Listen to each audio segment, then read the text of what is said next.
আসসালামু আলাইকুম। আজকে তৈরি করে দেখাবো বাঙালি ফ্রাইড রাইস অথবা ভাত ভাজি। খুবই লোভনীয় আকারে আমি আজকের এই ভাত ভাজিটি করব। আপনারা প্রথমেই দেখতে পাচ্ছেন আমি কড়াইতে তেল দিয়ে কিছুটা পরিমাণ পেঁয়াজ কেটে নিয়েছি, যেটা আমি দিয়ে দিলাম। পেঁয়াজগুলোকে খুব সুন্দর করে হালকা একটু লালচে অথবা বাদামি কালারের করে ভেজে নেব। ঠিক পেঁয়াজগুলোকে ভাজতে ভাজতে আপনারা দেখতে পাচ্ছেন আমি খুব ভালোভাবে নেড়েও দিচ্ছি, যেন খুব ভালোভাবে পেঁয়াজগুলো মিশে যায়। এবং ভিডিও করার স্ট্যান্ড না থাকায় আমার আসলে এই ভুলটি হয়ে গেছে। ডিম আমি সাথে দিয়ে নিয়েছি, যেন এই ভাত ভাজিটি খেতে প্রচণ্ড পরিমাণ সুস্বাদু হয়।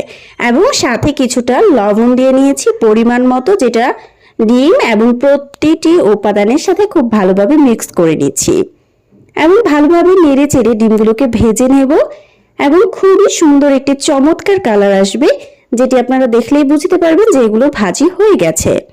ঠিক আমি এই পর্যায়ে দিয়ে দেব রাতের রাখা অথবা মাত্র তৈরি করা ভাতও দিতে পারেন।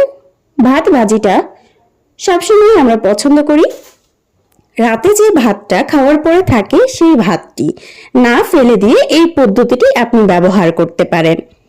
খুব ভালোভাবে প্রত্যেকটি উপাদানের সাথে আমি কিন্তু এই ভাতগুলোকে মিক্সার করে নিয়েছি, যেন খুব সুন্দরভাবে কালারিং চলে আসে। এবং এর মধ্যে আপনারা আরও লালচে কালারের জন্য কিন্তু গুঁড়ো মরিচ ব্যবহার করতে পারেন। আশা করি আজকের এই ভিডিওটি আপনাদের অনেক ভালো লেগেছে। বাচ্চাদের টিফিনে অথবা বড়রাও বিকেলের নাস্তায় এটা ব্যবহার করতে পারেন।